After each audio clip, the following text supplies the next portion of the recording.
Welcome back, team, to the Midwest Rugby Championships. We just crowned our last one in the Indianapolis Impalas, but let's talk about the D1 matchup between Columbus Women's Rugby and the Pittsburgh Forge. My name is Darian Lovelace. I'm joined by great American rugby enthusiast Lance Kavanaugh. We're here in Chicago, all thanks to the Chicago Blaze Stadium.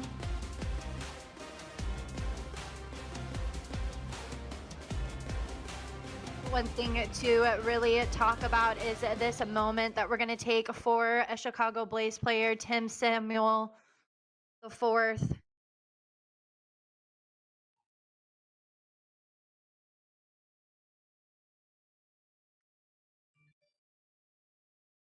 Moment of silence for this player.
Looks like our moment has concluded for Tim the fourth for the Chicago Blaze. And now we can go ahead and talk about this matchup between the Columbus Women's Rugby, the Squirrels, versus the Pittsburgh Forge. Lance, what do you want to see for this matchup between these two teams for the D1 Midwest Rugby Championship final? I want to see the best display of D1 women's rugby right here, right now. Chicago team poised to take it to this Pittsburgh Forge team. I am very excited for this game because this has real national playoff implications. Kickoff is now underway. It's fielded cleanly and then passed back inside. Looks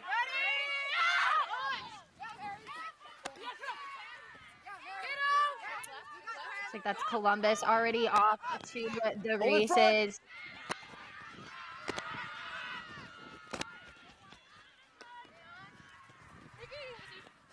Columbus now continuing to press on. They'll be in the green on your left, and then on the right will be in the white and yellow, the Pittsburgh Forge. We see here already they are trying to test that edge. They get corralled into bounds, and that'll be a line out going in favor for the Pittsburgh Forge. Hold for just a sec. Pittsburgh Stern team, Here. led by Coach Todd. Here, lifters. He said, I like democracy, And keep a wide tunnel. but they don't want the other team to vote on this one. They want to have the ultimate vote to get the win. Pittsburgh with the line out to come. Ladies, if you're going to walk in, I need a pause before you jump. Referee already trying to get control of this game. For the Columbus side, we've got head coach Katie Marlowe. Line out now goes up. Front pod is able to field it cleanly. The number 4 gets it. Backwards! The number 9 moves it to a center pod waiting. A ball goes straight down, so Pittsburgh will continue to play on. They go ahead now and try and move it through the hands. Cut back inside from the center. So a little bit of some pressure coming in. Columbus now having to fold around quickly. They've got some space, though, on the right if Pittsburgh can move it. Ball ends up hitting the deck. The number 8 tries to work it around the back shoulder. Oh, looks like it got bobbled a little bit there. A knock-on called. And it'll go in favor of Columbus women's rugby. Green scrum. That little bit of phase play we just seen from Pittsburgh might be a strong indication of what we're dealing with. Seems like they have a structure down. They're going out the back. Even if it goes to a forward pod or a forward, they still have the confidence and ability to move the ball out wide. Ball hit the ground, bounced a little bit, and they were able to get it back. But it shows a little bit about this team. They might have a structure that is very deceptive, and it might produce dividends later on in this match. Yeah, you may need to pull her to keep her square. First scrum of the match. See here, a big back line is set up for Columbus. They're set up pretty deep. Rednitzer looks like she'll be the first receiver, trying to receive it from Devonna Francis. Rednitzer tries to almost get her hands free. She looks for support, but they decide to take it to ground. Francis now gets it to the number 13. The number 13 gets it to the fullback. The wing now has it in hand. She's got some speed. Tries to give a fend. Tiptoes on that sideline, but twists back in. She's right on that edge, but is able to stay in. Devonna Francis moves it back into a lock. That's Ellie Long. Ellie Long not able to get a whole lot of meters, though. And Pittsburgh, putting on a lot of defensive pressure, forces a knock-on from Rednitzer, and there will be a scrum almost on the opposite side of where that first scrum was. We'll take a look here at this play. I mean, we're looking at fantastic line speed from this Pittsburgh team. The phase beforehand, the winger Laura Matway charged up. Unfortunately, couldn't bring her guinea pigs with her today, but charged up, made a great tackle. And the next phase, the pressure caused a knock on Pittsburgh. More ball in hand in the first couple minutes of this game. But we're going to see a really good, highly competitive match. Both teams are bringing a lot of fury right now. Ladies, you're a little too close together, so I'm bind, leaning. Understood? So we need to work harder to create a gap. Got it? Yeah. Already having some brilliant comms coming in from the SIR. In the front row, we've got number 20, Sarah Scott. She was born as an 11-pound baby, so she'll be bringing a lot of size here to this front row. Going up against Kiki Jordan and Lulu Darrell. Hold there, 9. They hold strong in there. Chips keeps the ball in. Number 6 picks it up. That's Karina Sarver. Cut back inside from the number 12. That's Jamie Philippek. Philippek gets some good meters. Pittsburgh trying to contest at the breakdown, but a good clear out. They've got some gaps opening up in the middle. The number 15 spots it. That's Cardamon. Cardamon almost gets it. But an unfortunate mishandling error there. And lands. We were talking about their creativity early on in this match. And they're really starting to test the edges around Columbus quickly. Absolutely, and the confidence is there. That pass and finding the gap through, sensational.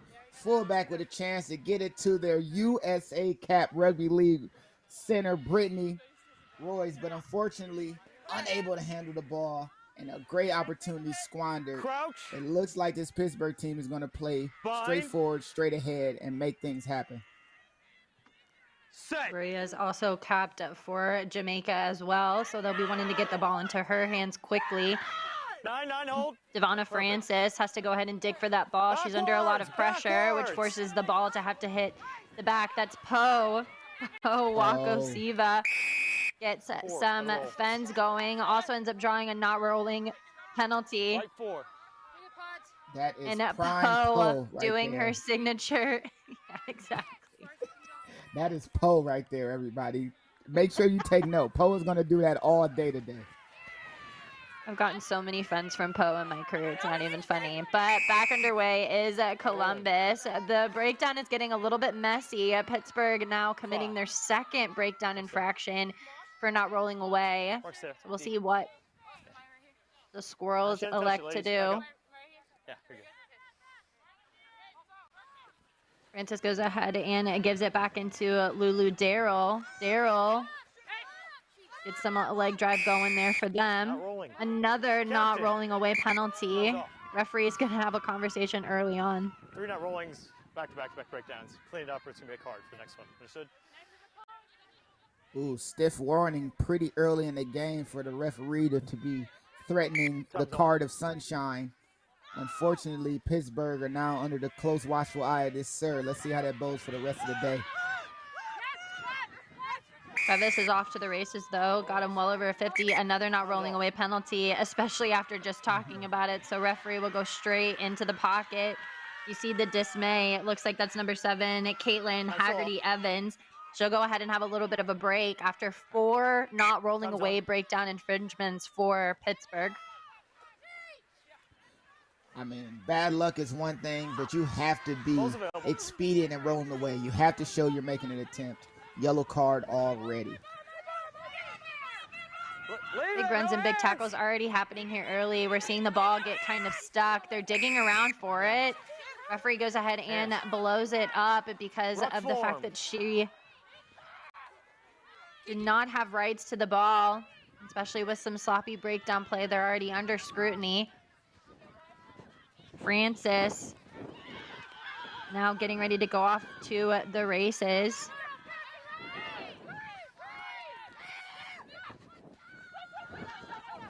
But now maybe the referee see the not running away and decided to to get that penalty away. But this referee is on top of the game right now. This ruck area is sloppy. He's going to have to take control of it. And now Columbus is knocking on the door. They're within the 22. A big coach was good. Boom, but ends up counter ruck was good. Causing the turnover. Counter ruck now comes in from Pittsburgh. And they've got the ball in hand now. Swarming over top of it. They've got room to work it out to the left. They go ahead and go to the boot. It's a chip kick. Ends up turning around the winger. The number 15 has to come across. Goes out right around the 50. Nothing quick. Thank you.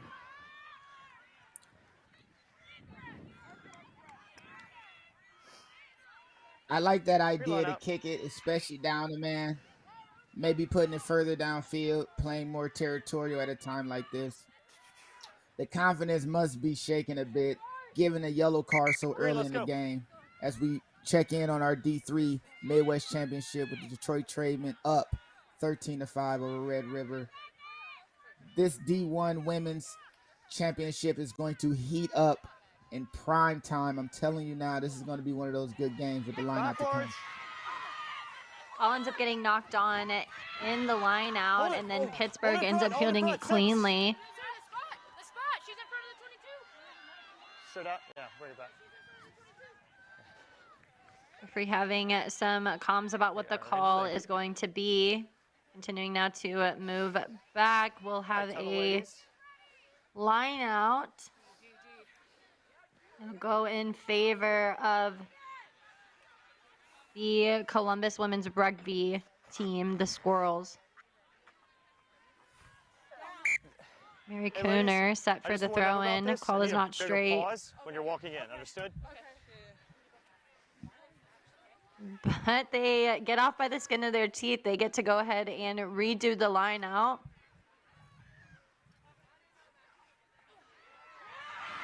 Contest, though, at the front ends up causing the turnover. Ball is extremely messy. Somebody finally falls on it. That's the number 11, Cross Hatoski. Scrum.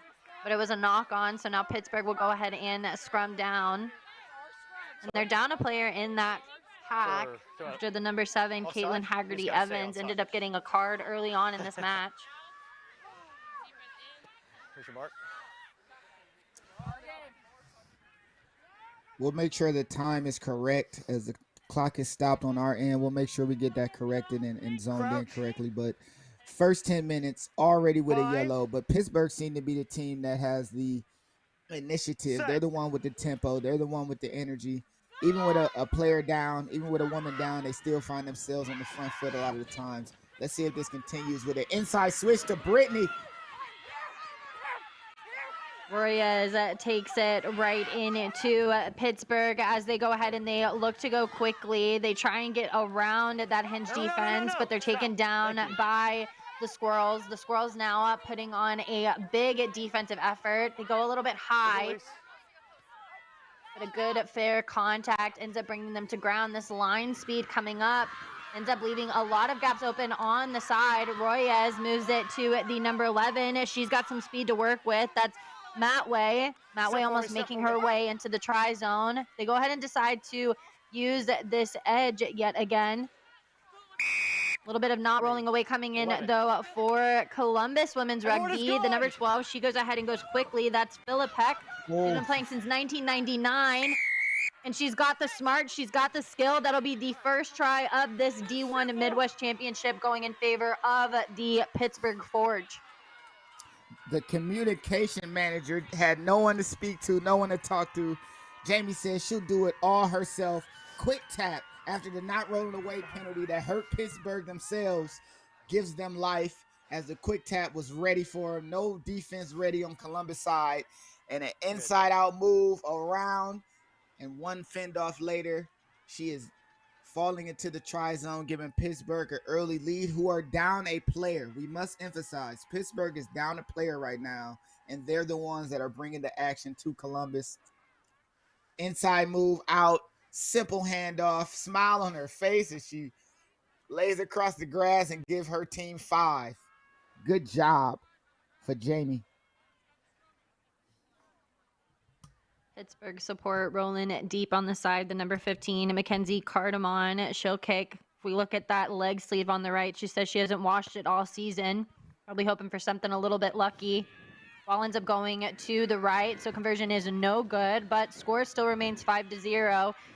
So not enough can be said about the work rate coming in, especially off of the yellow card, but it's all thanks to the number 12 here, Jamie Philippek. Again, she's been playing since 1999. That's no easy feat, especially on the body, but she makes it look seamless here. 20 plus years of rugby.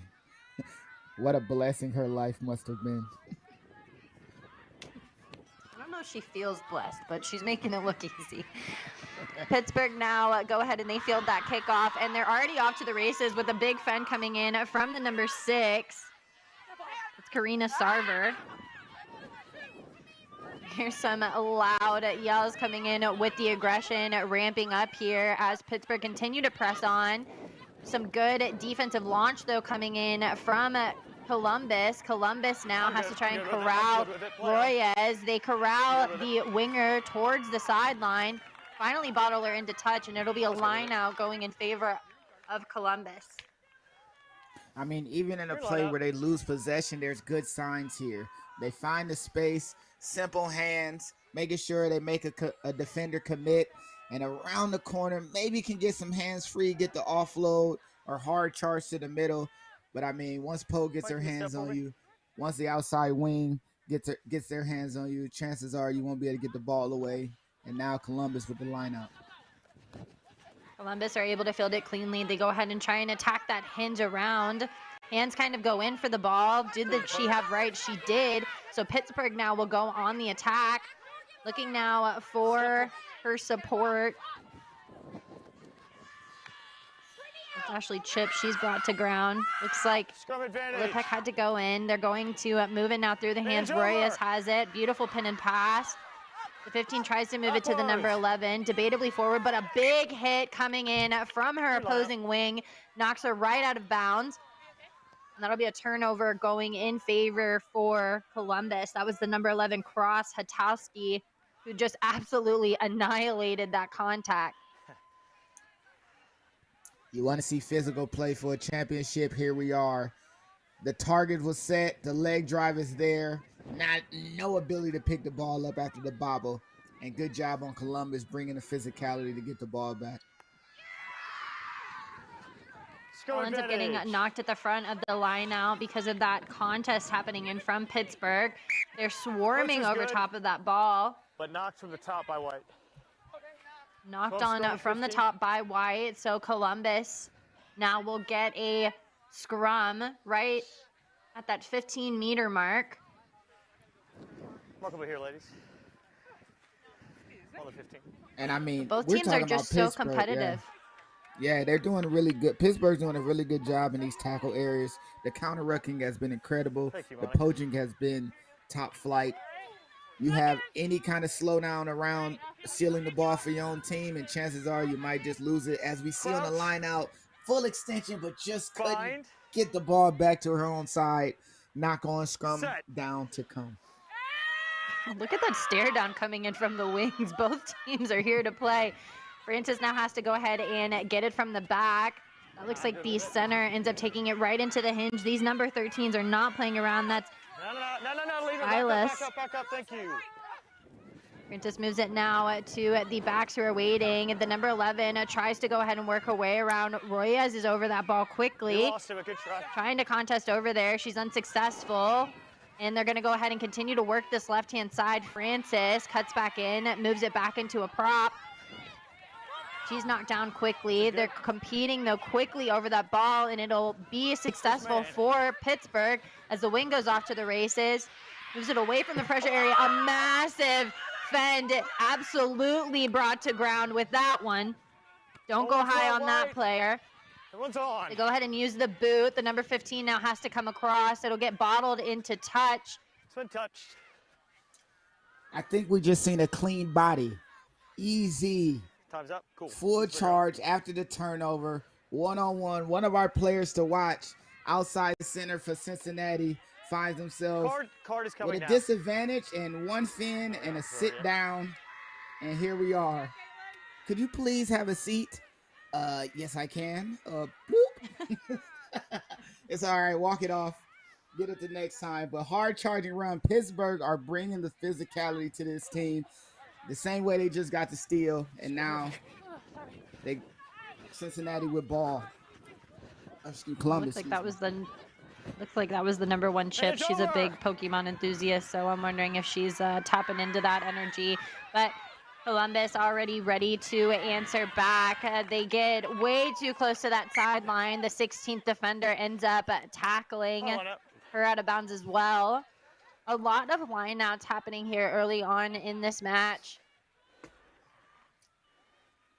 Here's a tunnel. Definitely. White. Seems though both teams have an understanding of around that edge. Defensively, they're going all in to get the player out of bounds. It's been working for both teams throughout the day so far. Engage. Going ahead now and using that maul. They're trying to gain that momentum while working the ball to the back. They are successful, but it ends up stopping the momentum that they generated, so they have to peel off of the back of that maul. And now they set up with an attacking platform. Looks like they're almost running backwards. We see that massive fend coming in yet again for chips. Looks like that might be the number 5. That's Nicole Burhett. She dishes a fend of her own. A big hit, though, coming in from Poe. Even though she's small, she plays like she's 6'4". Moving it now to the wing. She cuts back inside. Again, Poe putting her straight to ground. 21 Scott tries to take it in, but looks like Columbus is kind of feeding off that energy from Poe. They're making some big tackles. Finally bring that number 5 straight to ground. Come back for the knock. They'll come back in favor of the knock-on. I mean, what can be said about Poe? She's already showed up a bunch of times on the screen. We've seen big hits from her, and this is no different. Sound technique, same leg, drive, cheek to cheek, and nothing dangerous there. But strong leg lift, strong leg drive. Poe is a lot of players' favorite player here in the club scene in the States. Bind. Set. Number 21, Haggerty, will put it in for Pittsburgh Forge. Hold there, D. They're still down a player, the number 6. Sarver tries to work it on this far right side, but ball ends up going into touch. Ingram not able to field it cleanly. Look at that squirrel in the back for Columbus. Lance, I feel like you'd fit really well in that suit. Yeah. I actually would. I would look really good in that suit. and I would cheer my team to a win as best as I can. This Columbus team trying to win a D1 Midwest Championship. Got everybody out. Looks like our yellow card, Haggerty Evans, is back on. She gives a massive hit coming into the number 12. Big fence coming in, and it leaves a little bit of space out wide. A cutback inside from the number 11 with the fend ends up getting her some space.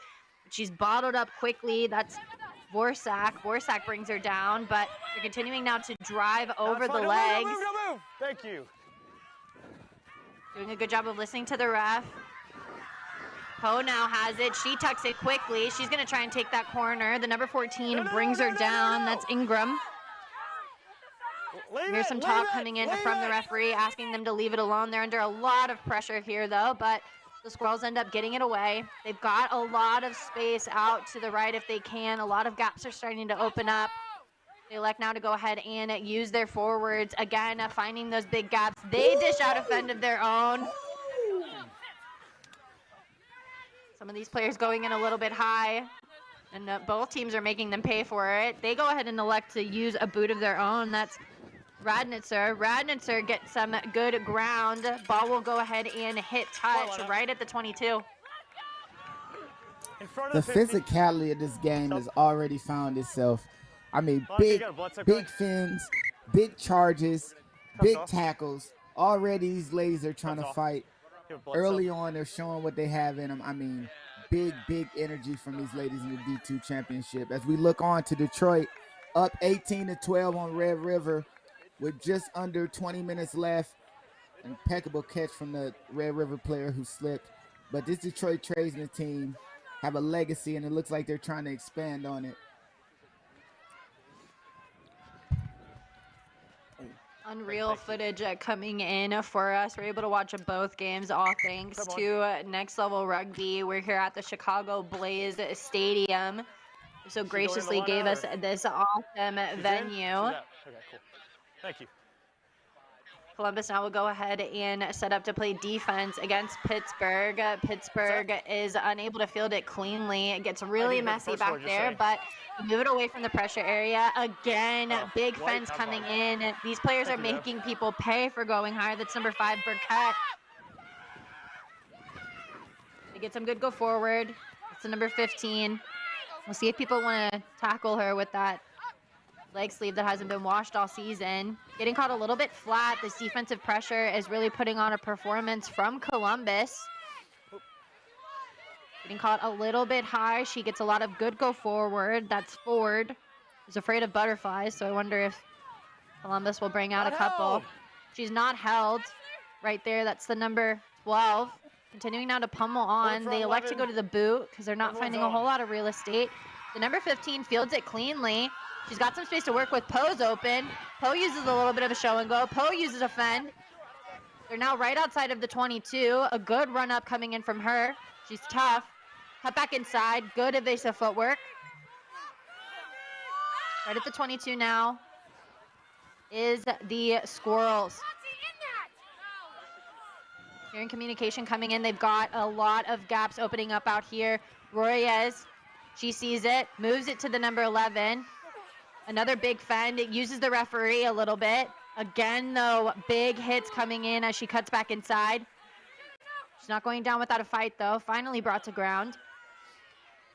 Number 10, Francis, moves it to Royez. Royez moves it to the number 15. That's Post. Post gets a knocked right into touch by the skin of her ankles.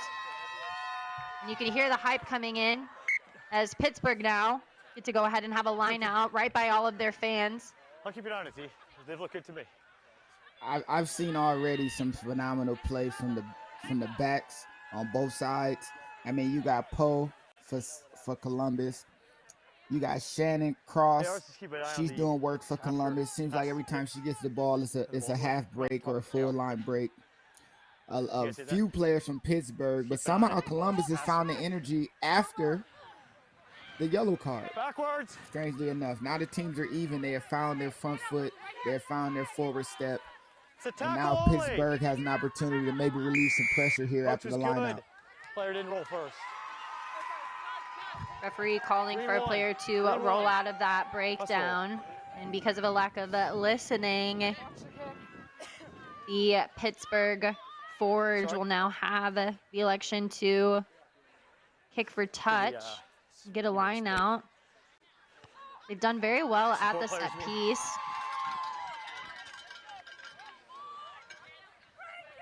Yeah, I hear you. That's a tough one to.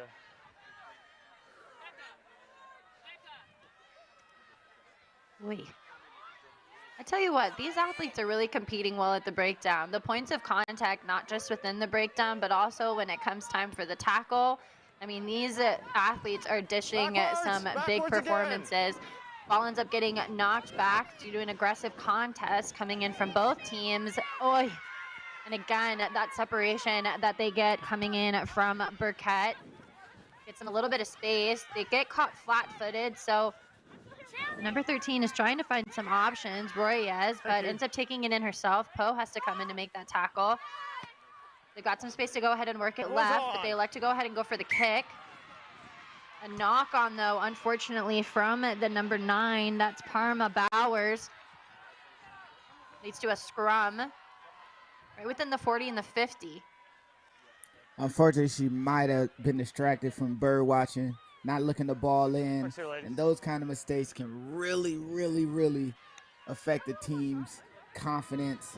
Because one thing Columbus needs is ball in hand. When they're on the front foot, they seem to be dangerous, and the opportunities are starting to make themselves more and more and more. Unfortunately, one knock on, and now Pittsburgh have an opportunity to get away from their own try line and be as dangerous as they were earlier in this first half. Morgan Haggerty set with the throw in. She goes ahead and backs up the number 8, flips it through the legs. Not an easy skill, but she makes it look simple. Cut back inside. She keeps the ball, moves it to Royez. Royez almost does an around the world pass with the rugby ball. Ends up bobbling it on that turnaround. Great scrub.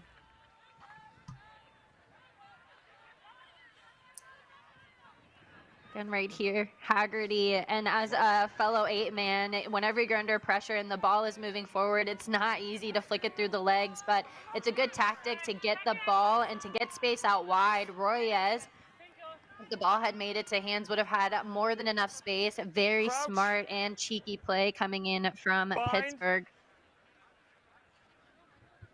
Set.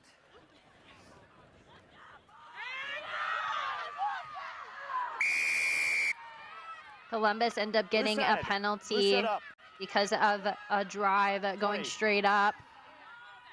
Francis looks around for her options.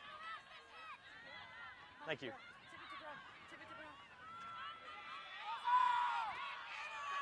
Francis finds one of those big runners. Jordan moves it to the number 8. That's Menke. Menke ends up losing it, though, in contact.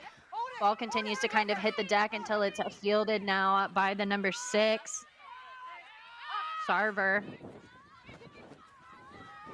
Good straightening run coming in, though, from Royez. Poe comes across and has to make that hit. She gets up to try and contest for the ball. Does she get it? Poe, the one-man show.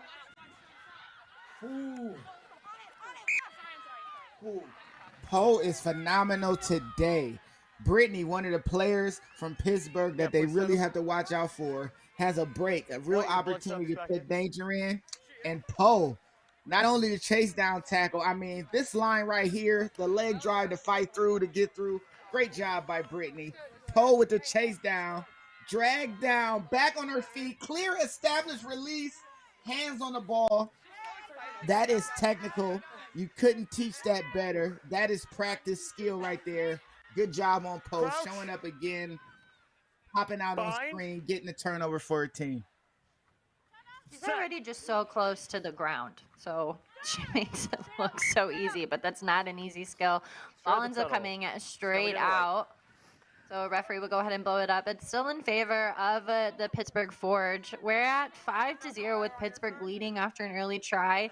26 minutes gone in this first half for the Women's D1 Championship here for the Midwest. We still have a lot more rugby left to go, and if there's anything that the first 25 minutes showed us, it's that both teams are here to play. They've got everything to play for here. Set. Scrum is now set and underway. Hold there, D. Thank you. Again, the little hike coming out through the legs. Now going ahead and moving it. That's our early try scorer. It's Philip Heck. Philip Heck is brought to ground. They go ahead and use that boot yet again. It looks like it was tipped, though, by the number 15. Kick didn't go where I think they all wanted it to. So now Columbus have the opportunity to attack out. Swarming over top is Pittsburgh. Hold in front. They go ahead and give a little bit of a kick of their own. Number 11 has time to field it. She does. So confidently tries to take it right into Columbus. See if Green having now to scramble to get back on defense. Realigning well. They're doing a good job of putting on some pressure. Yeah. Looks like that target was for Haggerty Evans, but the sideline ends up catching it. Green scrub. It's a forward pass, so it'll go in favor of Columbus. Just the last little bit. I mean, this Pittsburgh team seems to be more and ready to go. If they just fix those last little pieces, they can find themselves putting more points on the board than they do now.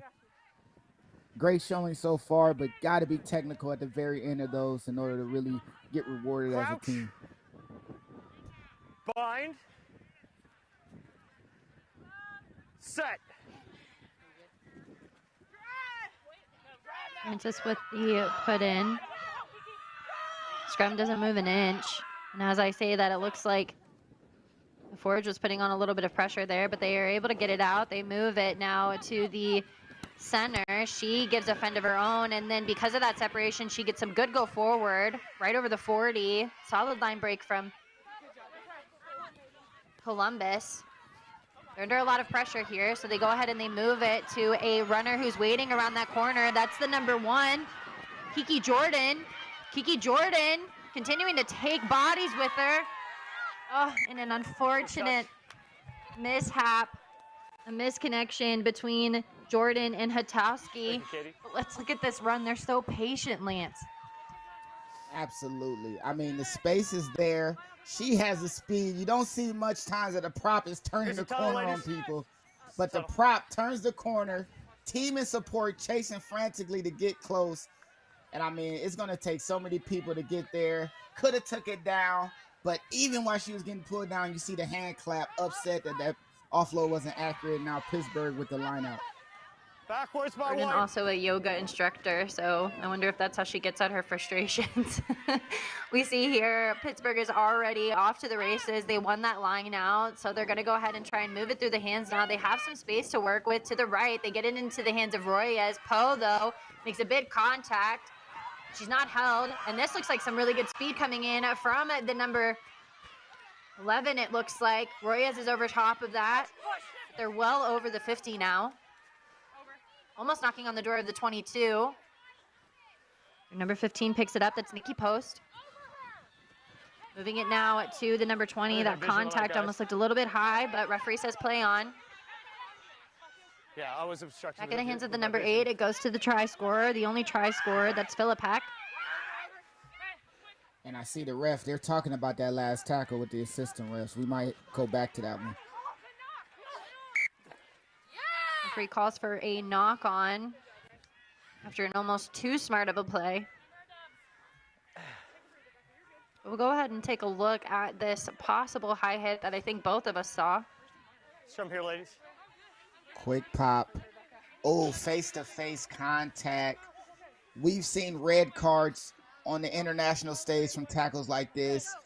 Mitigating the issue. No mitigation. No. Didn't change body height. Didn't stay low. Unfortunately, Pittsburgh took a shot and won't be rewarded with the yellow card for that high tackle. But, man, that is big collision right there. And it seems as though that contact might have... Nope. Looks like Poe is down. But while we have a second, Rugby Co. Looking for an easy way to order gear and raise money?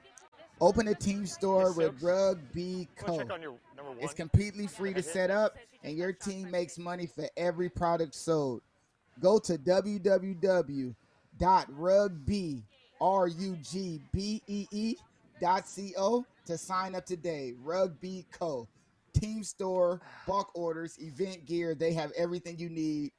Join the bees. Become part of the beehive. Rugby.co.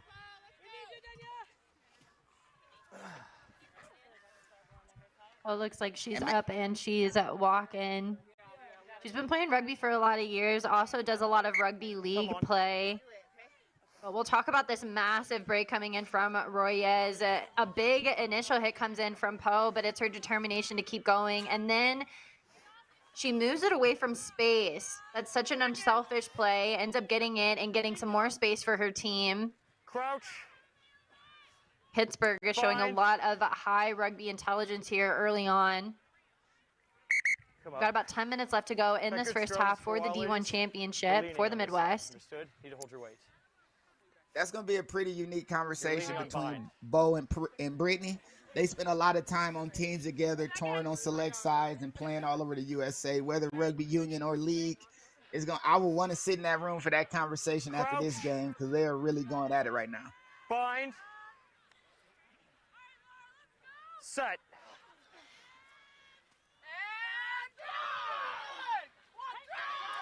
And if you see on your screen right now, we have Detroit Tradesmen and Red River. Red River actually got the lead, and Detroit scored again to take it back. Red River under 3 minutes, frantically trying to get points on the board so that they can be the Midwest D3 champions. As you can see, that game is physical. It's a tackle now.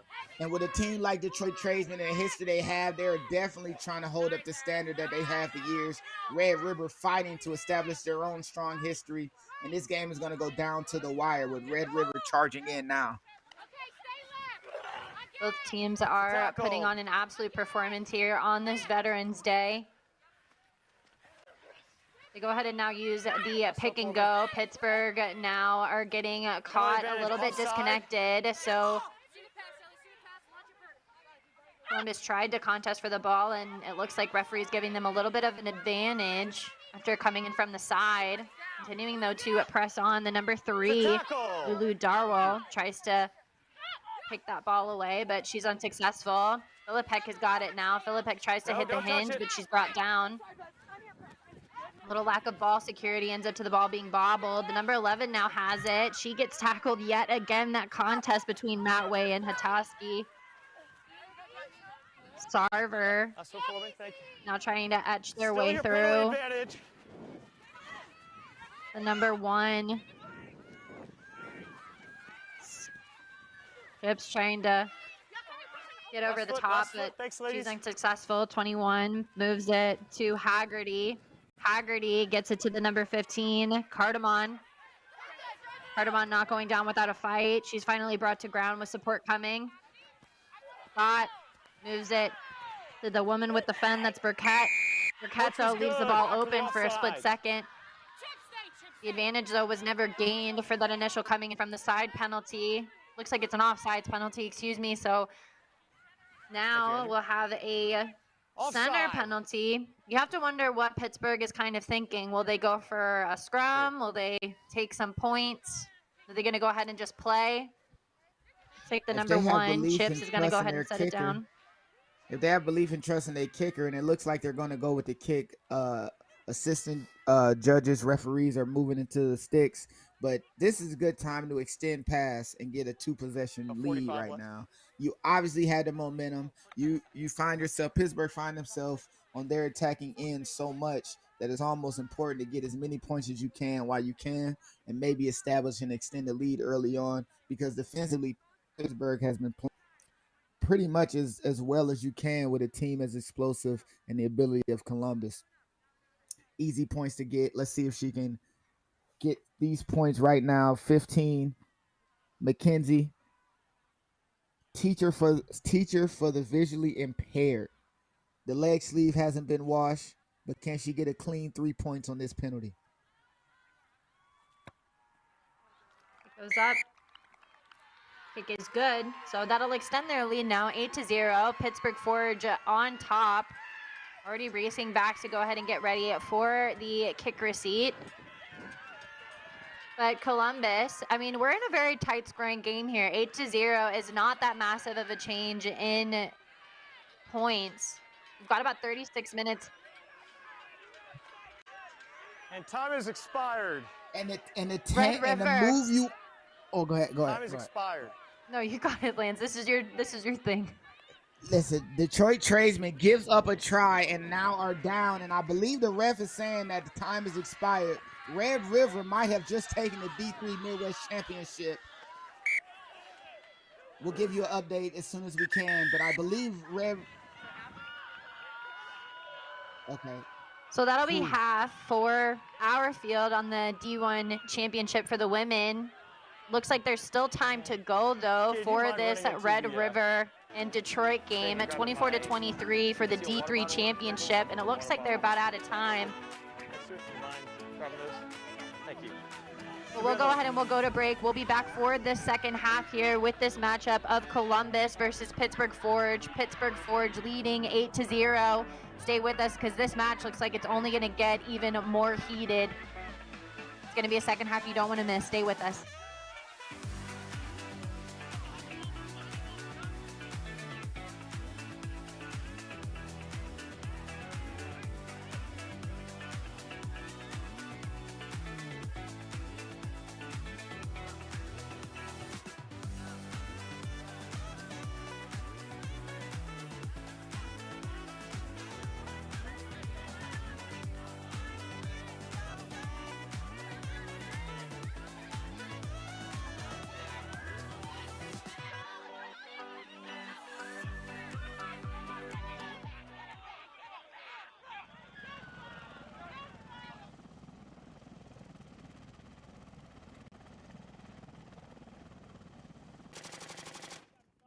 You know, we as a country, we've been at war since 2001.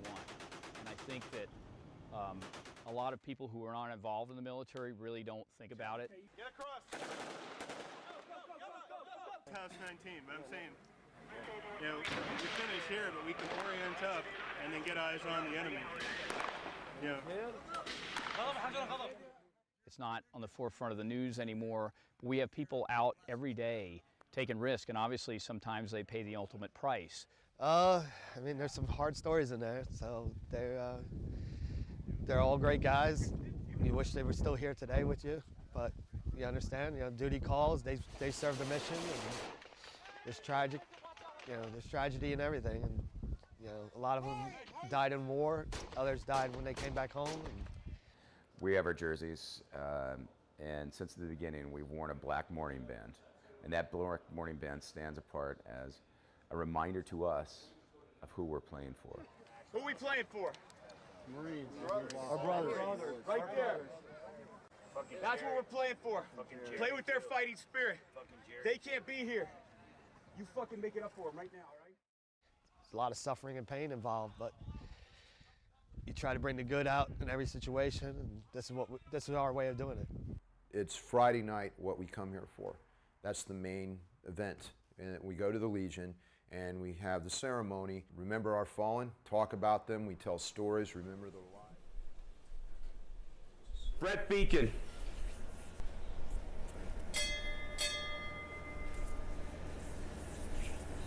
Lance Corporal Richard Borstetta.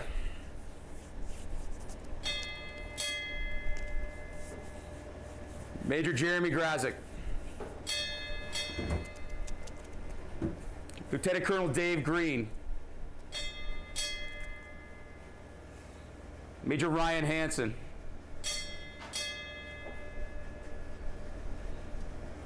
Lance Corporal Eric Herzberg. Sergeant Donald Lamar. Major John Lee. Captain John Maloney.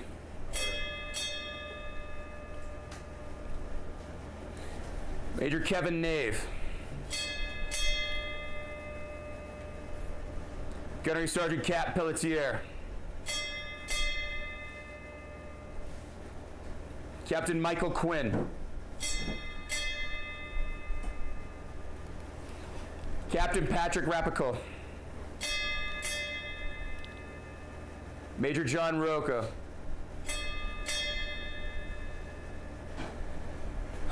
Lieutenant Colonel Kevin Shea. Corporal Jared Shoemaker.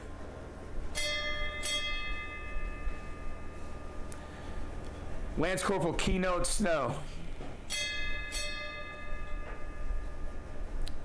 Major Keith Takabayashi.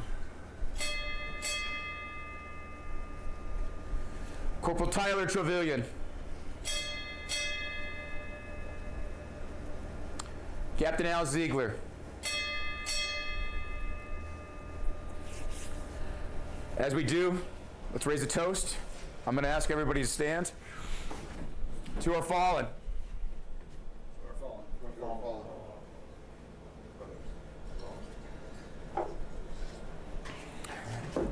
And as we do, first verse of the Marine Corps hymn. From the halls of Montezuma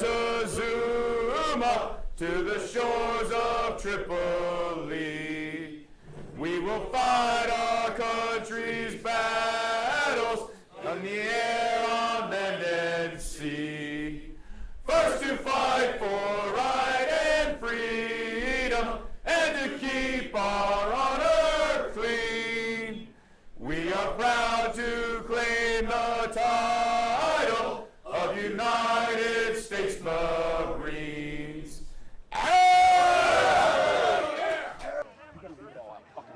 That means you fucking put your shoulder into every...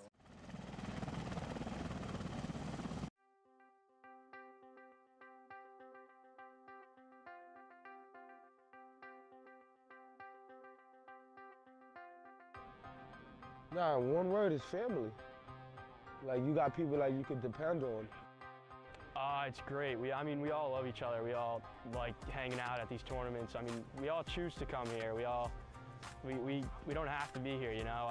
It's just good fun coming out on a Sunday, playing, getting all together. And New York Rugby Club is a great community because it puts you around great people such as Alex, my coach Alex, and he teaches me more about rugby, how I can make my game better every day. You know, as a coach, what I'm trying to get is better people, really. The unique thing about rugby is what it does off the field. And, you know, I talk to these guys and these kids off the field, talking about their school, understanding where they want to go to college. You know, for me, we're trying to get better people out of this program rather than just better rugby players.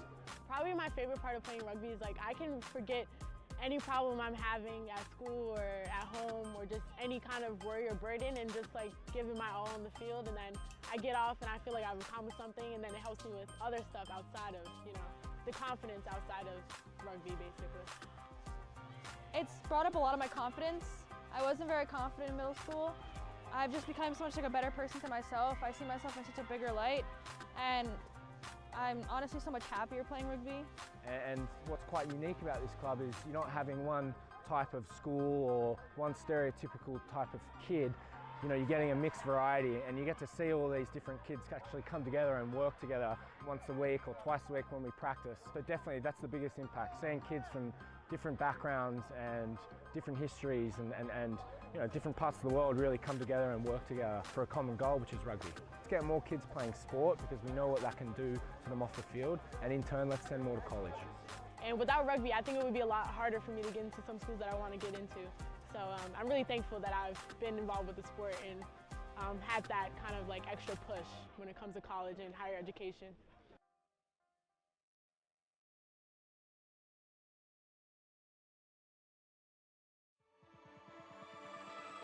Hi team, welcome back to the second half of the D1 Midwest Championship. Columbus Women's Rugby, the Squirrels versus Pittsburgh Forge. And we have seen an absolute incredible matchup. Big runs, massive hits, big fends. My name is Darian Lovelace. I'm joined by Lance Kavanaugh. Lance, talk us through this whole first half because it was a whirlwind.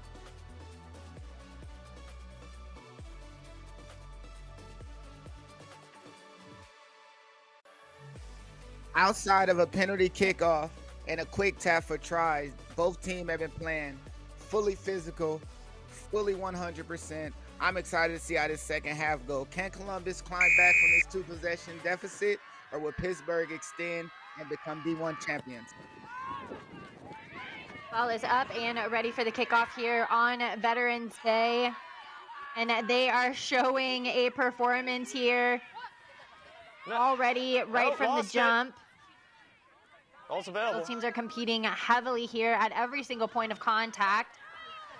Big hit, though, coming in from Burkett. Keep an eye on that number 5. She loves the hit, but she loves the fend even more. They go ahead and use a behind-the-back pass. The number 15 cuts back inside. Slips through one tackle. Finally brought to ground, though.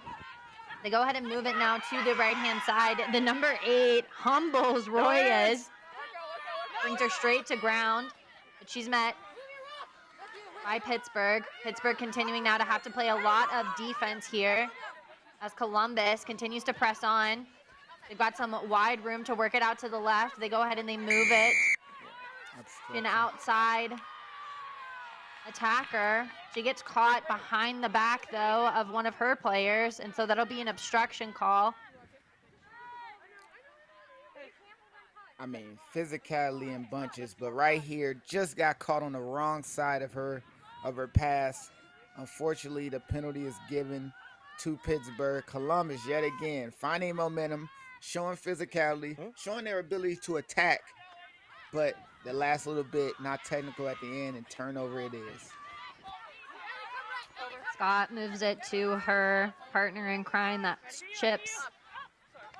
Chips takes it down. Haggerty Evans. Now they're playing a little bit more dynamic movements, though, in their forward pods. Forwards are doing a good job of the pin and pass. Backs now have it, but this line speed coming in from Columbus forces their number 10, Bestwick, to have to move her way back inside. Number 15 does a little chip kick of her own. Goes behind the back of Petoskey. Good touch, nothing quick. And that'll be a line out going in favor of, it looks like the Columbus team will now have the opportunity to attack out of their 22.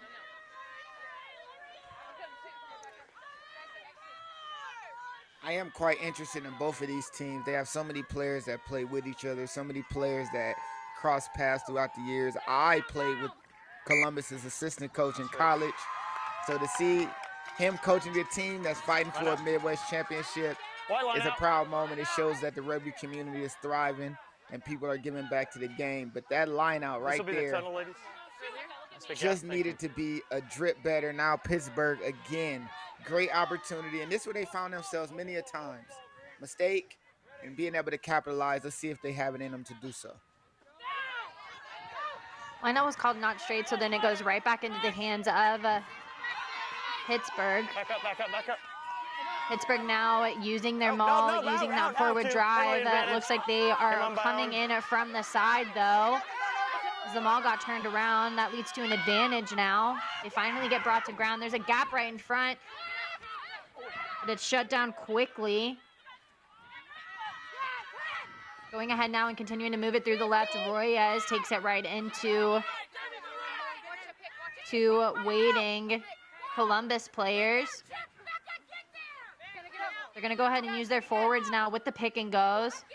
Trying to be a little bit patient here. They still have that advantage coming in from the maul. We'll see how long the Surd decides to go ahead and play it.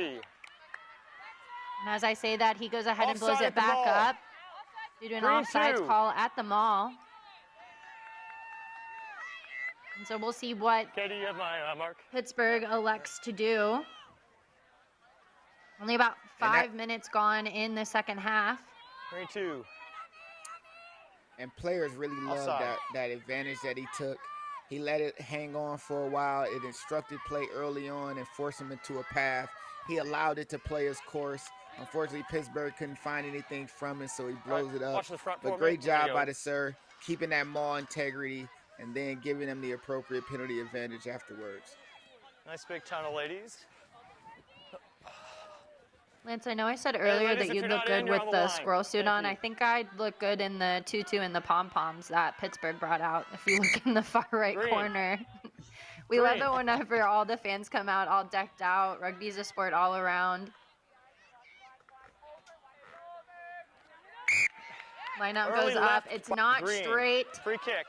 Back 10. Oh, An early jump leads to a free kick, and they're already off to the races. The number 8, she goes ahead and just takes it right to them. That's Vorsak. Vorsak is successful there, just with that individual heads-up play. That's how they got that first try, and it'll continue to extend the lead now. We're at 13-0 in this D1 Midwest Championship final. Not only is Carrie a construction supervisor for Pittsburgh City Schools, but also a back-to-back basketball champion and one crossover move, drive and dribble, and one try as she gets points again for this Pittsburgh team. This group is absolutely rolling. Any mistake by Columbus is being capitalized on. Couldn't get the ball out of their own end. Mistake on the maul, and all it took was a line-out infraction. Quick tap yet again, as we've seen. This is the second try from a quick tap, which are the 2 tries from this Pittsburgh team. And they're just up in the tempo. With this kick conversion, the extension of score to 15 makes it a potentially 3-try game. And flag stayed down, shanked just a little bit. The leg sleeve couldn't get a clean conversion. 13-0. Pittsburgh is up. And I mean, Cincinnati has to find their moments now. They have to put it all together or this game can get out of hand. I mean, look at the drive. No help from the teammates because they couldn't get there in time. Leg drive determination, and that's 5 points. Good job for the Pittsburgh. Good job, Carrie, carrying defenders into the try zone. Columbus now will go ahead and set up for the kick. Mary Cooner go ahead and kick up some of her own. Ball is fielded cleanly by Pittsburgh. Doing a good job of keeping the ball alive, also keeping the leg drive going as well. She's corralled into touch after a massive collision there in the middle.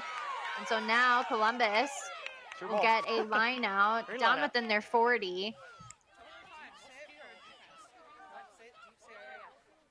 Andrew, if you could watch the front, please.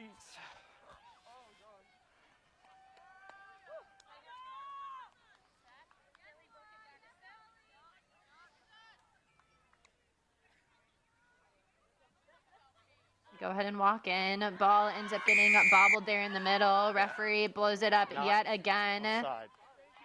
Calls an offsides call after the initial knock-on happened. So again, Pittsburgh, the Forge. They don't know that they need to get back 10. They can go quick now. This is a great opportunity. Pittsburgh, quick taps have been working for them, but they choose to slow it down. Knock Can't on and blame player it. in front caught it. Using the boot of Cardamone. Cardamone, it gets a lot of meters down there within that end. Yeah, knock on offside. Almost close to the 22. Hold throw, just a sec.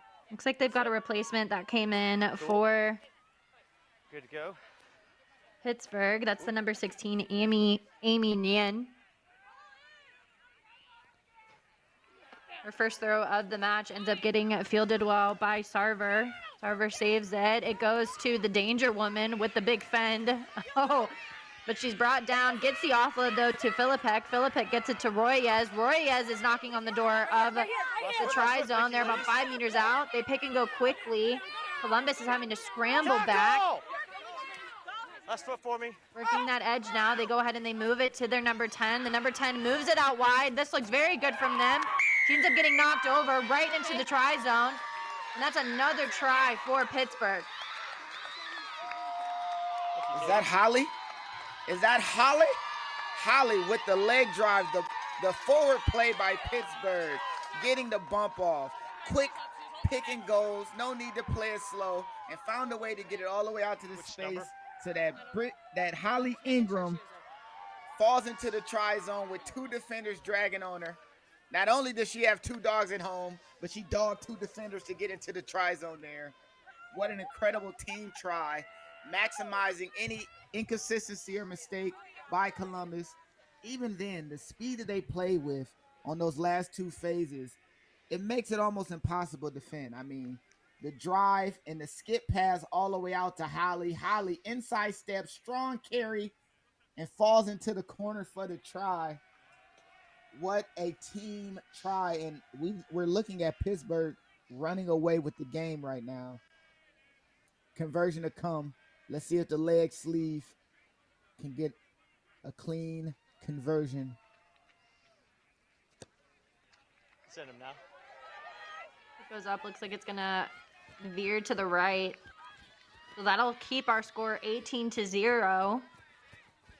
But this skill set that comes in from Bestwick, she skips 2 attackers and recognizes that the space is out wide. And then the individual effort to get over the top of that last defender. I mean, Pittsburgh is just playing very, very intelligent rugby. They're looking up and they're recognizing the space. They're attacking it with confidence. And Columbus, we saw in the first 20 minutes, they did really well, but we're starting to see a little bit of a drop off from them. They've got to go ahead and find this energy here early on. Definitely. Go ahead and bring it down. Fast. It's like a not rolling away penalty, though, coming in for Columbus. Ends up giving the ball right back to Pittsburgh. Mark's on you. 15. I mean, Pittsburgh has this team thing going right now where they're almost unbeatable. Next person up makes the play. They need a big run, pick a player out of the crowd. They are making that play. They need a big turnover, some kind of counter-wrecking situation, big pushes coming from the forward pack. And the backs are doing everything they can to make the most of the table set by these forwards. Set piece to come. Sarver must have molasses on her hands because she's been unreal up in the front of that line out. And as we talk about that, we've also got a line break coming in from the number 8. Intelligent, smart, patient play coming in from Borsak. Borsak continues to move on. Filipek now has it. Filipek's attacking. She gets tossed to ground finally, but they're about 15 meters outside of the try zone yet again. Pittsburgh continuing now to pummel through. They've got forwards swarming over the top. They'll use the pick and go. Trying to bring them down is Columbus. They're set up and they're low. This leg drive, though, they've got a bunch of space to work it out to the right if they can. You see some defenders coming across as they recognize it as well. Columbus now putting on a lot of line speed against Pittsburgh. This is better defense from them. Tackle now, release. Continuing to try and hold them up. Don't touch the ball. We'll try and go ahead and dive over top of that ruck, but it'll be short. This was our yellow card from earlier, Haggerty Evans. She continues to keep the legs going. Finally brought down to ground by Columbus. The Squirrels. Last foot, ladies. Last foot. Last foot. Continuing now, they make that big hit on Scott. It's held up, fortunately from them, and that's a very, very well done defensive effort from Columbus. On the 5, please. Absolutely. Scott almost with an opportunity to score. The law student couldn't lawyer herself into the try zone, couldn't litigate 5 points for her team, and now we have a dropout. And this rule right here is newer over the last couple years, but I mean the effect it's been having on the game. That leg drive at the very end and not putting it down can be catastrophic to where you don't get points at all. Ball doesn't go very far. It only goes about 15 meters, but they are able to quickly get Pittsburgh down to ground. Very dangerous whenever Borsak has it because she does things like this. Absolutely dishes a fend and gets that player right off of her. The number 7, Haggerty Evans, she gets some good go forward. There's a contest, though, happening over top. Is that Poe? Poe, of course, is going to go ahead and get the turnover there. That's exactly what Columbus needs. They're going to go ahead and try and relieve some pressure here. They go to the boot. Everyone's on. Kick goes about 22 meters. There's a swarm of players, both competing for it. A knock-on against Pittsburgh ends up giving it right back to Columbus, and they'll get a scrum right at the 22 in center field position. But Poe, she's so sneaky when she gets any room in that breakdown. There's some new front rows. She is the hero that they needed. I mean, any opportunity to stop a try or make an impact, Poe has been there for Columbus. Unfortunately, on the offensive end, it hasn't yielded dividends. They haven't been able to get any points. But like I said, not getting that try down, it being held up, could keep them from Pittsburgh from getting points in general. Great defensive effort from Columbus, but can they relieve this pressure and find space? Loose head, driving up. We see the loose head get called for driving up, and Francis is going to go ahead and go quick. She tucks the ball, tries to get it away quick, but a big hit comes in. She doesn't get it to Poe, which is who she was looking for. Francis is up, though, and moving. They've got to come in and try and get this player to ground quickly, as Pittsburgh tried to look like they were going to take her out of bounds. They're unsuccessful, though. They go to the boot. It's outside of the 22. Ends up going right over the 50. That's number 15. That's Cardamon. Cardamon moves it away to Philippek. Ball looks debatably forward on that, but it's not called. That's Royes. Royes doesn't need any help finding some meters, so she gets brought down to ground. Trying to roll out of there is the other number 13. She looks like she's down, though. Absolutely pushes Francis over. Poe swarms over top of that ball. Offloads it off of the ground. And now they've got some real estate to work with here. And it goes in favor of Columbus. Columbus now have the ball. Ends up running through one set of hands and finds its way in the number 3. I see him. Now using the danger woman. This is Kiki Jordan. Kiki Jordan trying to get around. Continues now to press on. Keeping those legs driving. No hands, thank you. It's exactly what they need. They continue to go forward. Moving it now to the number 15. She just goes ahead and pins her ears back. Met, though, by the number 11. Matt Way gets her down. Just chipping away at this defense. They just need to maintain possession here. Tries to give just show and go.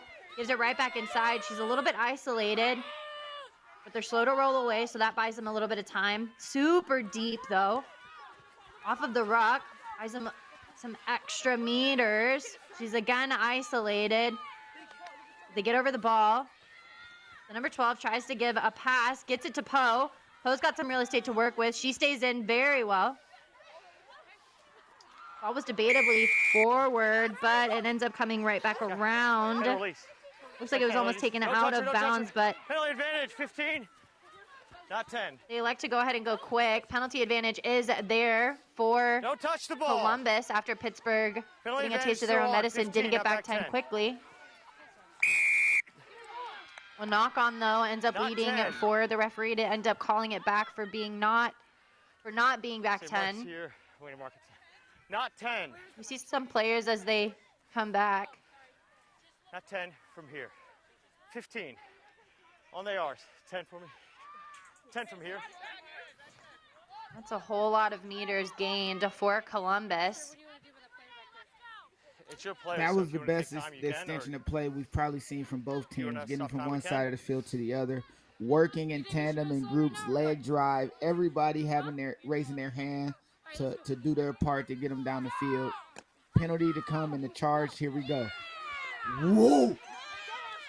Kiki Jordan doing what she does best, which is making some go-forward ball. They move it to the substitute. That's Gray.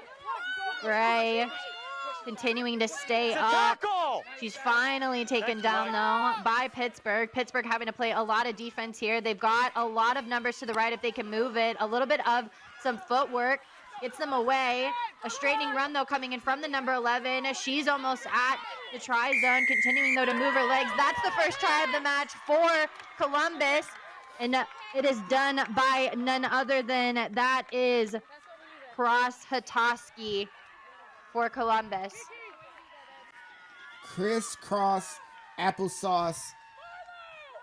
The play from outside in, the inside out move on the 15, bringing in multiple defenders with the offload post, doing a great job.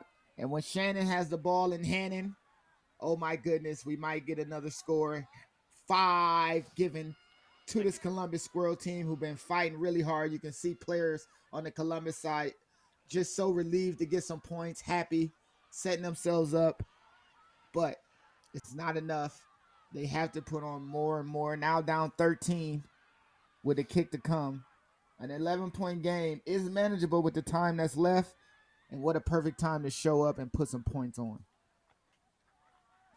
Booner will go ahead and kick for points. Kick looks like it's up.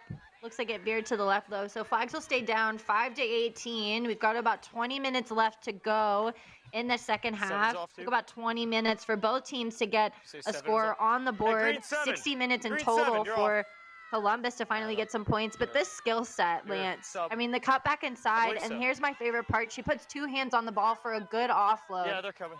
That confidence and skill, and then the determination and the resiliency from these players to try and get any type of points on the board when they've been shut out time and time again. Both teams are here to play, and now we've really got a match on our hands. Absolutely. Posted an amazing job and did what her job is to bring in defenders and find the space for the wings and people on the outside. She did exactly that. Once once Cross got the offload, inside cut, and leg drive gets 5 for Columbus. But 13 points isn't insurmountable. They just have to start showing up now, just like they did these last phases of play. It goes up, and it is taken down by the number 6, Pooner. Ball is taken in. A lot of pressure coming in at this breakdown. They've got some space to work it out to the right. It's gone through a couple sets of hands. Working it back on the inside. That's the assist in the try. It's the number 15, Nikki Post. Post is brought down right at the 40. They've got a lot of space to work it out to the left if they go ahead and use it. Francis moves it to the number 10, who then moves it to Cooner. Cooner cuts back inside, tries to find a player looping around, but she's tossed down by her counterpart, Patsy Ford. Columbus really having to regather. They've lost a lot of ground here as Pittsburgh is coming up unified on their defense. A little bit of a show and go. Cooner's now got to continue to take it in. Nobody looking like they're ready for the ball just yet. They're very flat, but making something out of nothing is Post. Post almost gets taken straight to ground, but she continues to truck on. This is our try scorer, the number 11. All of this elusive footwork gets her into a very good position. No advantage. We've got a ruck after an advantage is given due to a knock on. But both teams are competing heavily at the breakdown in these probably within the last 5 to 10 minutes. Absolutely. And Pittsburgh been having their way in the breakdowns for the course of the game. Really causing confusion around the ruck areas. Counter rucking, a lot of poaches. But this Cincinnati team is showing something right now. They're trying to keep the ball active, trying to keep it open, trying to keep ball in play. Everyone's getting touches. They're going, Columbus going sideline to sideline. And apologies for the Columbus Ohio boy making simple mistakes. But Columbus doing a great job. And it's great to see. It's great to see them find their fight with less than 20 minutes to go. What better time now than to show up and show the best that you have? Pittsburgh almost dominating, though, at that scrum. They hold on for dear life is Columbus. Post cuts back inside, trying to find a loop around. Finds it within her number 10. She cuts back in. Makes a smart decision of keeping the ball. You see some players ending up right behind the breakdown, so they don't get a lot of go forward. Ball goes out, and Francis has to pick it up. A not rolling away penalty might have been why that ball ended up going a little bit wayward. And we're seeing the penalties start to rack up against Pittsburgh. They got that early yellow card. Yeah, this is when you want the same results that you were getting earlier without putting in that same amount of work, taking shortcuts instead of doing all the great things that made your defensive structure so strong in the first half, especially with Columbus roaring forward at every opportunity. The subs have come in. Right now, Ray has the ball from New York, found herself in Columbus, but just couldn't keep retaining. And now Pittsburgh is on the front foot of the attack. Pittsburgh now on the attack with Columbus having to scramble back on defense. So looks a little bit, Fold looks a little bit slow. Release! But they do a good job of corralling them back inside. Both teams getting caught a little bit flat-footed here. We see the attack not really having much to work with here, as the number 10 is forced to cut back inside. This line speed, though, coming up from Columbus looks very promising. They continue to go ahead and make their way up. Poe is over that. Poe strips it away. The defensive little terror that they have going on this side. But they're through the ruck. Contesting well at the breakdown. Royas gets her hand in there to try and scoop it away. Philippek decides to go ahead and calm things down a skosh. Scrum, no scrum, right into the ref. It's like an accidental obstruction with the ref. It's a scrum. Sir calls it back because it is a scrum because it was accidental, but you see how excited Francis was to go ahead and try and take that ball and run with it. Hey, that's heads up. They need something. I would appreciate more if more players from Columbus will have that energy. Any opportunity to go forward, any opportunity to get the ball closer to their attacking try zone, the best. 13 points isn't insurmountable, but you need center tries underneath the sticks as best as possible in order to relinquish this lead, and it takes a tempo kick. And it looks like Columbus is up to it, trying to up the tempo right now. Yeah, I agree. Got about 15 minutes left to go. Hookers, if you make You're in this your right foot D1 Midwest Championship. line up. Right foot, left of the mark. Pittsburgh still on top, leading 18-5. We're watching the minutes tick away after it took Columbus about 60 minutes to get in their first try of the match. Bind. Set. Scrum is underway. We saw the head of this loose head prop pop out after not driving straight, and they do what they do best. That's the number 8, Warsack. She's already ready to continue to play on. Continuing now to knock at the door. Looks like she thought that she might be in for the try zone. She's short. Yeah. It's a double movement, so referee, of course, blows that up. But that was pretty close for Pittsburgh. They almost got in that 4th try. Absolutely, and that happens to the best of us. Mistaking the 5-meter line for the try zone. Too eager, one of those points. Unfortunately, you're just a little bits away. Not as close as you thought, unfortunately, and it's a turnover for the double move. Thank you, Katie. And these are the breaks that Columbus needs. They need these little moments where they hold up a try, or they get a turnover right inside the 5-meter line. 12 minutes, 12 and a half. They need these as much as possible, and they need to get some points on the board. 13 minutes left for your season for the D1 Midwest Championship. Now is your moment. Now you got to find it offensively. You're so right. It's the little moments that end up to the moment. And Columbus needs a moment in order to try and continue to inch their way. See a little bit of confusion as to what's happening regarding substitutes. Hey, so your subs come on. Time is off. Referee calls for time being off, and it looks like a bunch of substitutes now are rolling in for the final 15 minutes of this D1 championship. It's a very tricky game, though, with the substitutes and the finishers coming on. You want to make sure that you can trust them because this score is only a 13-point difference. Not a lot of points are needed, but you have to have full faith in your finishers as we go ahead and we see the line out. Get hit all the way in the back pod. Time's off. Possible foul play, though.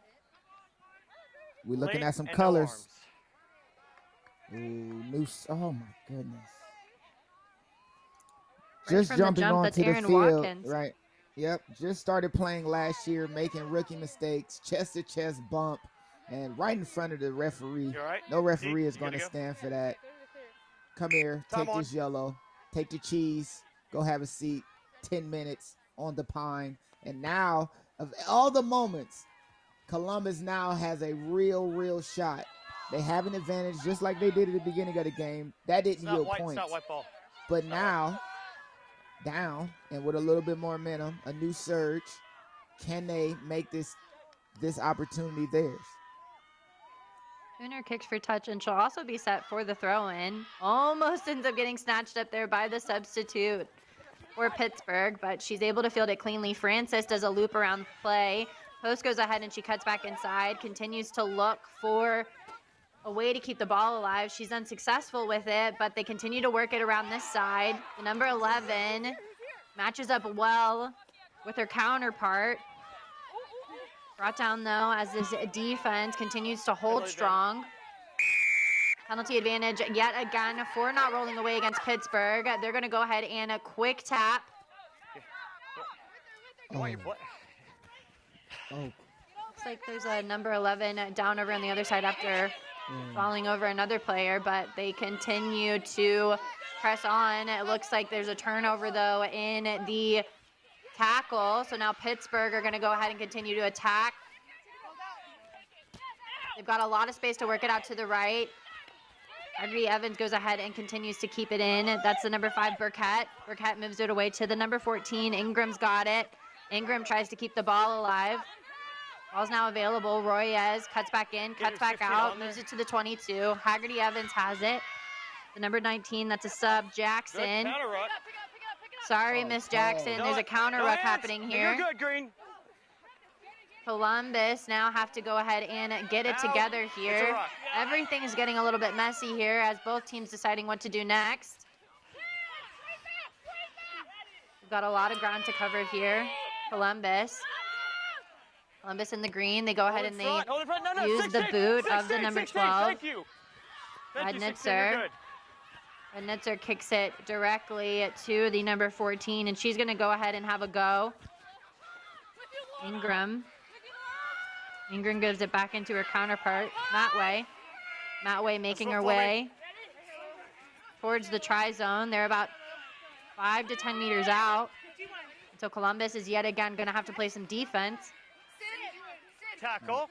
Step for me. Step back. Remember, the winger is hurt, so it's even numbers right now. The winger is on the sideline hurt for Columbus, so it's even numbers with the yellow card. Ball's available. Reyes cuts back inside. Number 22, substitute. She's got it. Poe comes across, though, makes a big hit. Both teams competing heavily for the ball. Looks like Cooner came away with it, though. Columbus now have to settle. They've got some time to work with. Big Ben comes off of the substitute. She brings Haggerty Evans to ground quickly. Columbus, though, trying to attack out of this end. As Pittsburgh swarms over top. No hands! Finally, they go ahead and find the boot. Doesn't seem to go very far. After an offsides call, though, the referee calls it back. So we'll see what Columbus decides to do. Offside. But again, they did just lose that number 11, Matway, the only try scorer. These moments right here, it is definitely what you were speaking on earlier with subs coming in. And the worst thing a coach can do is make sub decisions that affect the game negatively for their team. It looks like the energy is there for Columbus, but can the subs bring in a resurgence and up the score for them as soon as possible? Francis gets it to Nikki, as we can hear on the broadcast. Post, though, cuts back inside. She's so slippery. Works it out to the wing. It looks like the number 11 is back in there. Yep, touch. Yeah. Referee calls it up for touch. And we enter into this last 10 minutes, 5 to 18. It's a 13-point difference, which is pretty massive as you enter into the final 10 minutes of it. It's obtainable, but it's not going to be an easy feat, seeing as how Columbus hasn't made their way down in this end since that try happened about 15 minutes ago. So if they want to continue to try and maintain it, exactly. And their try score is out. Sub just made. So cross, inside step that has been opening doors for Columbus is now gone. And can they get points at a moment's notice like now? Because everything has to be immediate. Time is running out. Time is now your enemy as well as the opponent in front of you. Going ahead and trying to work it wide. They're still getting caught a little bit flat-footed, so Filipek has to go ahead and take it in. Will they just chip away and try and maintain possession? This is very important for them. The number 23, one of the replacements, comes in. She gets some good go forward. Poe's in there making a mess of things, which gets a turnover. But 14. Looks like she might have lost her hands on the ball. The number 9 goes ahead and she goes quick, which isn't mandated as They're already up by a lot. The number 3 cuts back inside. They try and get underneath. Looks like the try is held up. Number 23, Ray, did a good job getting underneath that because that was a try if she didn't intervene. Ray Levingston from Red Hook, New York, hooked herself underneath the ball, and another held up try as Columbus tries to drop kick from inside of their own goal. This is very much whenever game management matters. They go ahead and they give a drop kick, which is still within about 10 meters. Thank you. Pittsburgh now have the ball in hand. The number 23, she almost wraps around. That's Hoff. Hoff almost bowling her way over the try zone. Their work rate still continues to show. The number 22 gets around Poe. Poe brings her down, but Poe brings her right into the try zone. And that will be a well-celebrated try. That's exactly what they needed. That's Saunders. Saunders extends the lead. We've only got about 5 minutes left to go, but what a try for Pittsburgh. And just like that, Pittsburgh has forged themselves potentially to a Division I Midwest Championship. The ball movement, holding their feet, finding the skip space, and Poe, who has been a defensive monster all day for this Columbus team, unfortunately couldn't stop the resurgence of this Pittsburgh squad as number 2-3 gets in for the 2-2, gets in for the score. Riley, who loves snowboarding, has slid her team into a D1 Midwest Championship with less than 5 minutes to go. Barring something crazy and catastrophic. McKenzie with the conversion, leg sleeve, takes a breath. Can she nail in and get her team up 20 points with less than 4 minutes to go? Kick goes up. Kick looks like it's veering a little bit to the left, so unfortunately that conversion won't be good, but it's really not needed. 23-5, Pittsburgh still leading, which means that it's gonna look like our Midwest D1 champion will be Pittsburgh, but we talked about it in the last game. How do you want to end your season? Pittsburgh, with plays like this, they've been so smart, so good about ball movement, but so selfless. They're very smart whenever it comes to whether or not they should move the ball, when to attack, when to keep it. And now they continuously get rewarded. But Columbus, they've got about 5 minutes left to play. How do they want to end the season? They're met right at the 10, though. We see the defensive line holding strong here.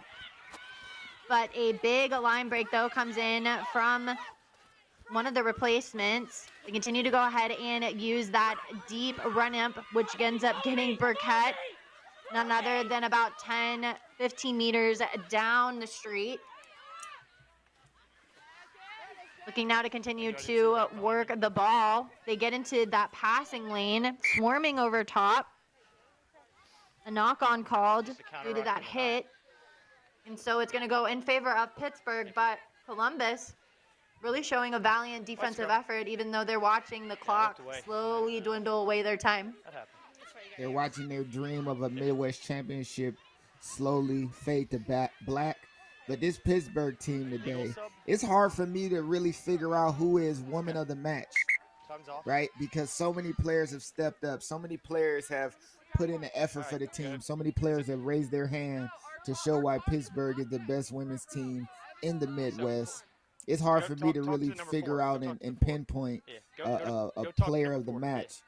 Is this an eligible? All ladies have shown up. All ladies have done well. Now with a new sub, number 20 is out of the game. Sarah Scott is taking a break. She's going back to the law books, going back into her rugby law. And the new sub comes in as the referee discusses. Yes. So this number 7 will be going back off, correct? Looks like they're trying to figure out. You have a set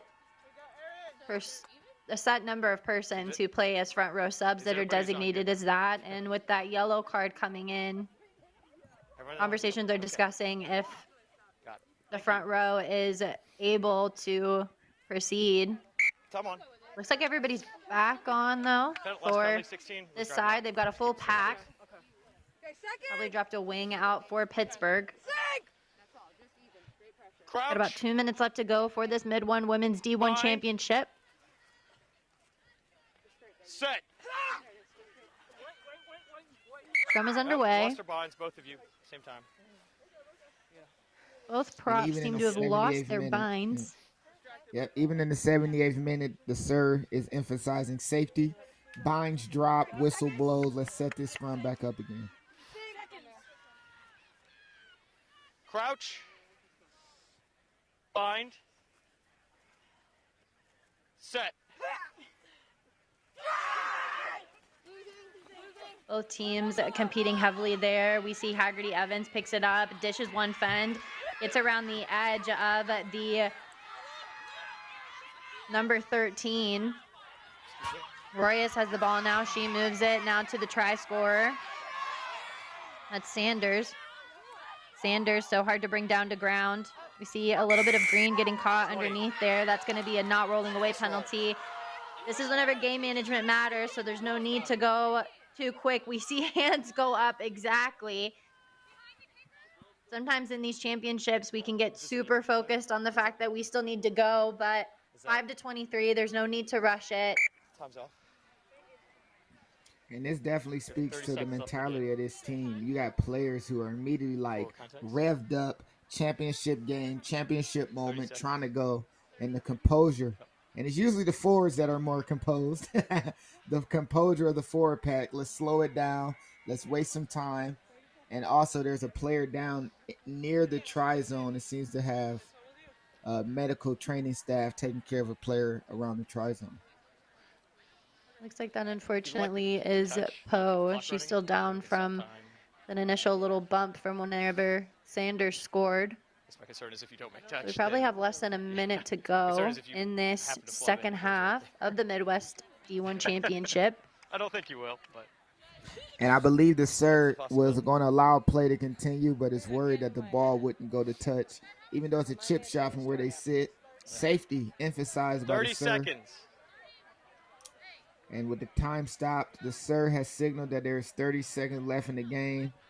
So it seems as though it's a foregone conclusion. Your 2023 Midwest Women's D1 champions, the Pittsburgh Forge, forged their way ahead. All parties involved played phenomenally. And even the ref is wondering, was she there ever since? But they wrapped up Poe's leg, who had a valiant game today. Poe defensively was the best player on the field for both teams. Poe definitely show why the team is well deserved. And Poe is being carried off the field like a true warrior that she is. Big congratulations to Poe, capped for her home country Samoa in rugby league, and now playing for the Columbus Squirrels for the Midwest D1 Championship. Fortunately falling short. Good job for Poe. Great game for Poe. And Godspeed on your recovery. And ladies, if you're not in, on the line.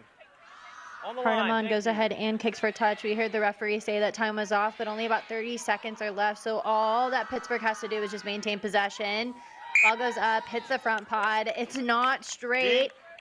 Options. So there's an option. Scrum. Out here.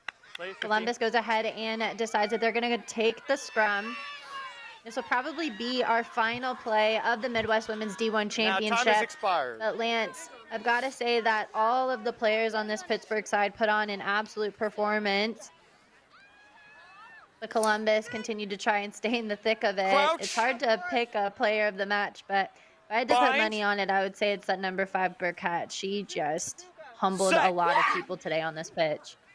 Absolutely. That if she was given player of the match, there would be no argument for me. Definitely a game changer. Definitely proved that she provides something to the team. And as Columbus fights tooth and nail not to go softly into the night, around the corner, Pittsburgh has an opportunity to score. Holly Ingram walks in to give the Forge an extended lead and puts a perfect bow and cherry on top of a Division I Midwest championship.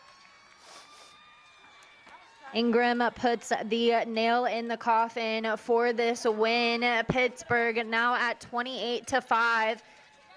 Post, we talked about they just needed to maintain possession here. Post goes straight to the boot with not any more time to play. It's very risky to go ahead and give possession back to Pittsburgh.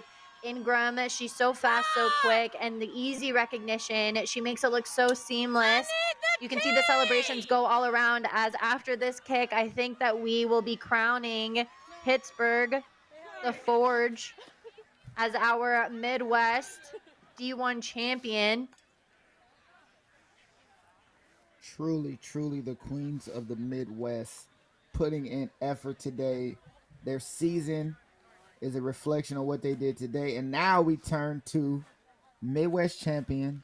But are we looking at a potential national champion? They made it through the Midwest. They've proven they're the best in Middle America potentially. Now the entire country with a kick to come. And one more shot, the leg sleeve. That stinky leg sleeve. The stinky leg sleeve. Ends up going to the boot. Ends up missing that conversion, but it's not needed because our score remains 28-5. Your Pittsburgh team, the sea of yellow and white, is already on the field. Lance, final thoughts for this matchup between these two teams? Both teams play hard. Both teams showed us something that we deserve to see. Great rugby on a great day like today. But your Pittsburgh Forge were the better team, had the better moments, worked well together, and definitely deserve to be Midwest D1 champions. I look forward to what they do leading into the Nationals, and congratulations to both teams for making it here. But big shout out to Pittsburgh Forge for winning the D1 championship. Not enough can be said about either of these two teams. Both teams absolutely demonstrated massive resiliency, but I cannot compliment the skill set of Pittsburgh enough. Pittsburgh was so patient, so methodical. They allowed momentum to really build. They made smart decisions whenever they were under pressure. They demonstrated some rugby intelligence that is so needed. Todd Fabeck, head coach, can definitely scream from the heavens how proud he is of this team because of beautiful plays like this. So they, of course, will be your D1 Midwest champions. But coming up, Lance, we've got the Cincinnati Wolfhounds versus the St. Louis Bombers. That's going to be for your D1 men's Midwest champions. And if it's anything like this matchup, we've been getting progressively better with the competition throughout the day. So you can expect to see some top tier level rugby. I expect and hope to see fireworks. Great display from the ladies. D1 Men's Championship next. And what a curtain riser this was. Congratulations to Pittsburgh, and I look forward to their future. But Midwest Men's is next.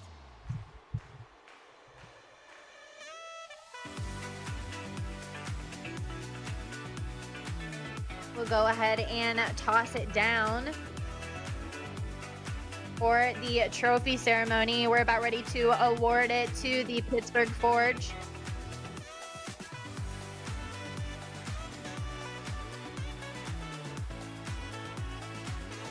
And Pittsburgh celebrations all around. We're just going to continue to revel in this moment.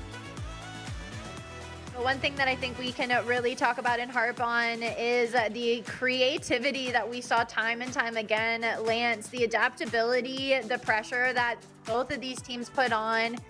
They asked so many questions of each other throughout this match, but I just feel like Pittsburgh had a lot more answers to any questions that Columbus really had.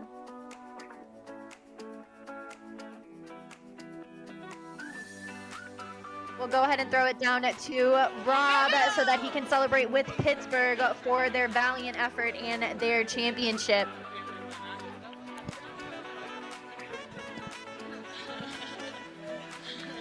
What's going on, everybody? I'm here with the Midwest champion, Pittsburgh Forge!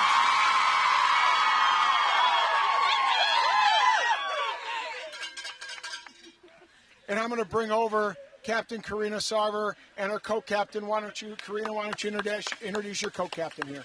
Hi, this is Mackenzie Cardamone. So what were the keys to victory for the Forge today? 23 is one, 43 is one, sideline, everyone. Forge is one. Forge is one. Yeah, you hit the nail on the head. I mean, this is one heck of a crowd you guys brought with you all the way from Pittsburgh. How much does that mean to have this crew on the sideline cheering you guys on? It means the absolute world to us. Thank you so much, you guys, for coming out this way. We got big love happening here. We're going to introduce somebody else over here. We've got the Swift Media Player of the Match, Brittany Royez.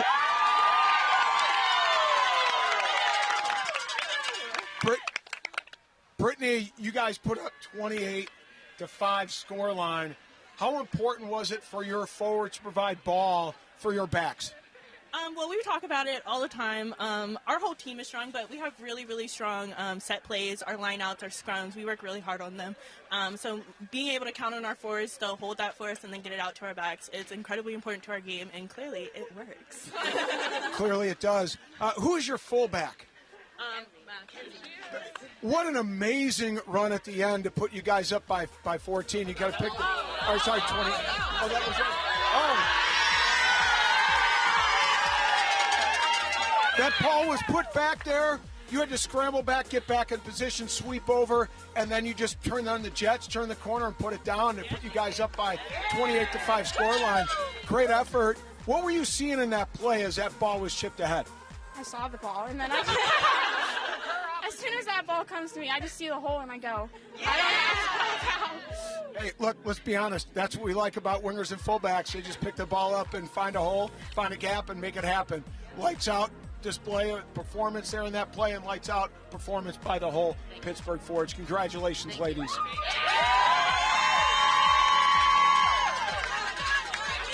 What a job well done for the Pittsburgh Forge. They are your D1 Midwest champions. But we still have some more rugby to come. We are not done yet. We've got the Cincinnati Wolfhounds versus the St. Louis Bombers for the D1 Midwest Championship. I'm here with Lance Kavanaugh, and I'm Darian Lovelace. We'll be back in just a few to talk about this. See you soon.